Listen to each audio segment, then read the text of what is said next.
시편 53편을 묵상하겠습니다.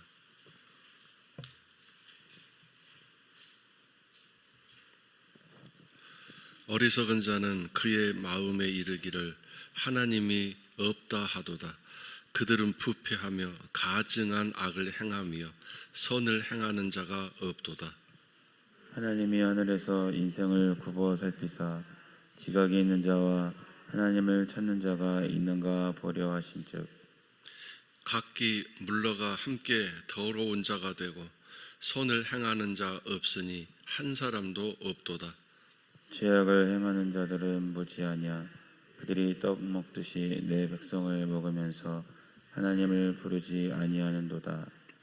그들이 두려움이 없는 곳에서 크게 두려워하였으니 너를 대항하여 진친 그들의 뼈를 하나님이 흩으심이라.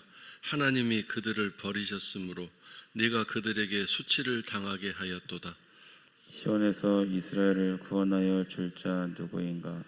하나님이 자기 백성의 포로된 것을 돌이키실 때에 야곱이 즐거워하며 이스라엘이 기뻐하리로다. 아멘. 마할랏이라는 단어가 나오는데 마할랏에 맞춘 노래, 슬퍼하다, 슬픔의 노래라는 뜻입니다. 무엇을 슬퍼하느냐?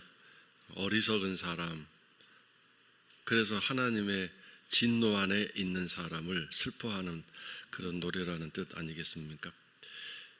시편 53편은 오른쪽 밑에 작은 글씨로 설명이 되어 있는 것처럼 시편 14편과 같은 내용입니다.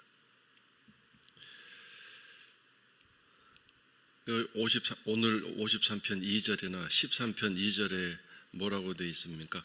하나님이 하늘에서 인생을 굽어 살피사 허리를 굽혀 찾고 계신다. 누구를 찾느냐면 지각이 있는 자, 그래서 하나님을 찾는 자가 있는지 살피신다. 수색하신다, 탐색하신다 그 뜻입니다. 그러니까 하나님을 이렇게 지각을 가지고 섬기는 자가 너무도 드물기 때문에 그런 사람을 찾으려 하는 것이다. 하나님을 찾는다.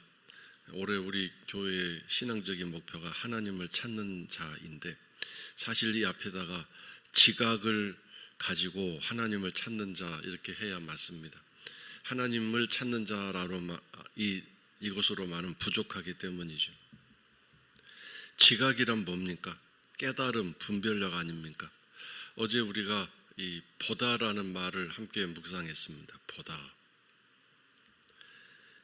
이 본다라는 말은 그러므로 무엇을 듣고 또 보고 또 경험하든지 하나님을 깨닫고 하나님을 어떠한 분인지 알게 되는 영적인 분별력을 말합니다. 늘 이런 사람은 가르침 받는 사람이고 배우는 사람입니다. 그래서 늘 성장하고 성숙하는 사람입니다. 하나님을 찾는 사람도 참 대단한 사람이지만 이 많은 세상 속에서 늘 하나님에게 집중하고 하나님에게 관심을 갖고 하나님에게 마음이 가 있는 것도 참 대단한 신앙이지만 그러나 이 분별력 깨달음이 살아 있어야 됩니다. 분별력이 있어야 됩니다. 이 분별력 깨달음을 다른 말로 표현하면 지혜라고 말할 수 있습니다. 지혜. 지혜가 없는 사람, 깨달음이 없는 사람, 지각이 없는 사람을 뭐라고 얘기했습니까? 어리석은 자라 이렇게 얘기했습니다. 그 다음에 4절에 있는 무지한 사람. 자, 근데 이 4절에 나와 있는 무지하다라는 말을 원어로 살펴보면 전혀 배우지 않는 사람 그런 뜻을 가지고 있습니다. 듣긴 듣고 은혜도 받고 뭔가 이해는 하는 것 같기도 하는 순간이 있지만 중요한 게 뭐냐면 배움이 없는 사람이다. 배움. 이 무지한 사람이라는 원어에는 전혀 배우지 않는 사람. 배우지 않는다는 게 뭔가요? 그것을 마음에 담아놓고 그것을 지켜 행하는 사람, 이 사람이 배우는 사람이죠.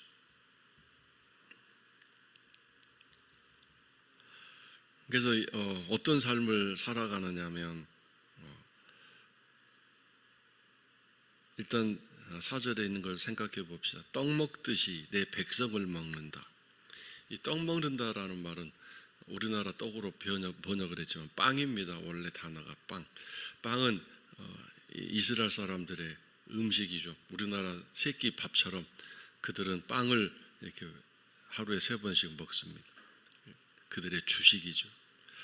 즉 하루에 3번 밥을 먹듯이 빠짐없이 날마다 계속 규칙적으로 늘 일상적으로 백성을 먹는다. 음식을 먹는 것처럼 늘 사람을 괴롭힌다, 그 뜻입니다.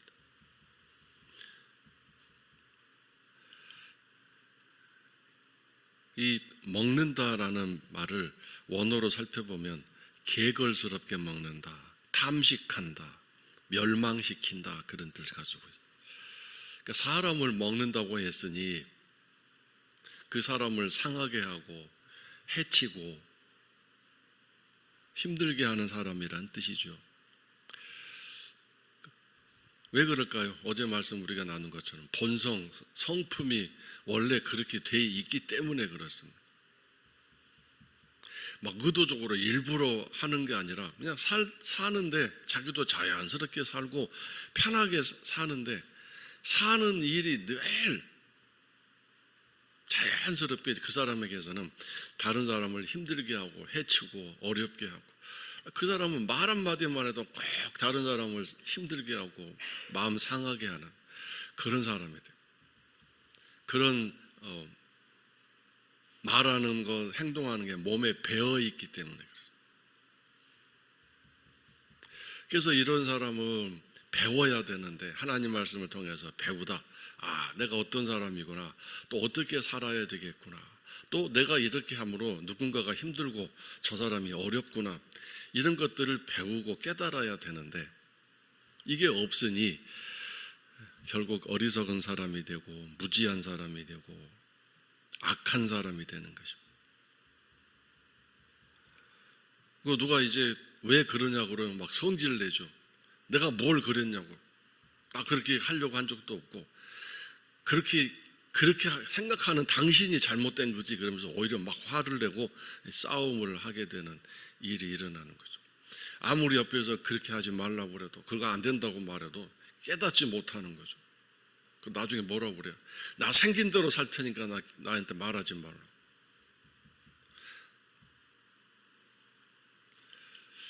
그래서 여러분 집에서 뭐 남편이 뭐 이렇게 그렇게 하지 말도록 하지 않았으면 좋겠다고 하는 어떤 행동 습관이 있잖아요. 또는 아내가 하는 어떤 행동 습관, 그거 말해가지고 지금까지 고쳐진 적이 있습니까? 말하면 할수록 이제 어떤 일이 일어나죠? 이제 계속 그 사람은 스트레스를 받으면서 오히려 막 성질을 내고 화가 나는 가운데 서로 다투게 되죠. 그래서 스스로 깨닫고, 아, 이건 안 좋은 일이구나, 나쁜 행동이구나, 이걸 깨닫고 배워서 자기 스스로 하지 말아야 되겠다는 그런 결심과 결단을 하기 전에는 옆에서 누가 뭐라고 그러든 절대로 고쳐지지 않습니다. 세팅이 그렇게 돼 있기 때문에 그렇습니다. 그러니까 이런 작은 생활상의 일들 하나도 다른 사람 고치기 힘든데 신앙적인 삶에서의 잘못된 부분들, 이거 고치는 거 하늘의 별 따는 것처럼 어렵습니다. 하나님의 은혜를 통해서 정말 눈이 밝아져서 내 자신 스스로를, 그리고 어떤 경우는 이것이 나의 좋지 못한 성품이고 나의 성향인 걸 아는 사람도 있어요. 근데 절대 그것을 못 고치고 안 고치는 이유가 뭡니까? 자기도 몇 번 결심을 하고 안 하려고 했는데 안 돼요. 불가능해요. 그러니까 몇 번 하려다가 실패하고 에라 모르겠다, 생긴 대로 살자, 어떡하겠냐, 포기하는 거죠. 왜, 무엇 때문에 문제인가요? 그걸 하나님 앞에 가지고 나와서 나를 만드신 창조하신 하나님 앞에 정직하게 고백하면서, 저 하나님 이것 때문에 신앙생활이 힘들고 다른 사람에게 축복의 통로로 살지 못하고 있습니다. 저 좀 고쳐주세요. 이것을 하나님이 기뻐하십니다. 이런 기도를.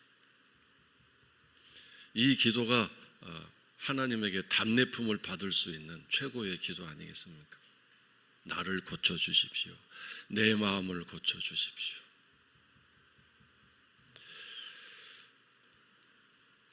자, 5절에 그들이 두려움이 없는 곳에서 크게 두려워한다. 이게 무슨 뜻일까요? 안심하고 있는 일, 전혀 어려움이 없을 거라고 생각하는 일이 또 그곳에서 갑자기 크게 두려워할 일이 생겨버리는 것이죠. 예상하지 못한 일이 일어나는 것을 말합니다. 두려워할 곳에 두려워하는 것은 당연한 일이겠는데 전혀 두려워할 일이, 걱정할 일이 아닌데 갑자기 그런 일이 일어나는 것. 물론 100%다 그런 건 아니겠지만 이렇게 하나님이 지혜 없이 또 깨달음과 배움이 없이 분별력 없이 살아가는 사람은 그 사람은 어떻게 되겠어요? 갈팡질팡 좌충우돌 천방지축으로 살아가니까 하나님이 그 사람의 삶을 이렇게 이제는 강제적으로 통제하고 다스리시면서 그 천방지축의 강아지는 걔는 목에 줄로 매어서 통제를 하듯이 하나님이 그렇게 하신다는 뜻 아니겠습니까? 그래서 하나님이 복을 주시는 쪽으로 적극적으로 일하시는 것이 아니라 어제 우리가 말씀 나눈 것처럼 잘 안 되도록 하나님이 그 사람의 삶을 통제하고 관리하신다니까 얼마나 힘들겠습니까? 물론 또 우리가 100% 내가 좀 힘들고 어려운데 나 잘못되라고 내가 뭔가 좀 하나님 앞에 미움받아서 이렇게 하나님이 나 벌 주시나 보다라고 또 우리 생각해서는 안 됩니다. 이런 모든 분별력을 기도하는 가운데 깨달아야 됩니다. 내가 하나님 앞에서 지금 이렇게 사는 게 하나님의 뭔가 뜻이 있는가 보다라고 생각하고 그것을 인내하고 감당하는 깨달음이 있어야 될 텐데 어떤 경우는 하나님이 나 벌 주시나 보다, 내가 하나님께 미움받고 있나 보다, 인생 살 소망이 없다 그러고 또 자포자기하는 어리석은 깨달음을 가져서는 안 되겠죠. 그건 깨달음이 아니라 사실 어리석은 생각이죠. 그래서 하나님 앞에서 신앙생활을 하는 가운데 이 깨달음, 분별력은 아주 중요합니다. 그 다음에 너를 대항하여 진친 그들, 즉 의인을 괴롭게 하는 사람, 하나님이 돌보시는 사람을 이렇게 무지해서 계속 괴롭히는 사람은 그들의 뼈를 하나님이 흩으신다, 즉 뼈를 꺾으신다. 뼈를 꺾으신다, 분지른다라는 말이 뭔가요? 행동하지 못하도록, 움직이지 못하도록 하나님이 손대신다는 뜻 아니겠습니까? 그 다음에 또 다른 뜻은 뼈를 흩으신다 그랬으니까 이 뼈가 상징하는 게 뭐냐면 해골, 죽은 시체를 말합니다. 해골 같은 사람들, 뼈 같은 사람들, 이런 사람들을 하나님이 다 흩어버리신다. 모여서 일 작당하지 못하게 하나님이 흩어버리신다. 그래서 오늘도 깨달음을 통해서 삶이 힘들고 어렵지만 나를 괴롭히는 사람들이 계속해서 나를 괴롭힐지라도 하나님이 나와 함께 하신다, 하나님이 지켜주신다 생각하고 믿고 잘 버티고 견디고 또 하루하루 이겨나가면 하나님이 언젠가 그렇게 괴롭혔던 사람들, 괴롭히는 일들을 다 흩어버리실 것이다, 그런 뜻입니다. 그래서 결국 어떤 일이 일어나죠? 대역전극이 일어나죠. 하나님이 그들을 버리셨으므로 오히려 이제 내가 그들에게 수치를 당하게 하였도다.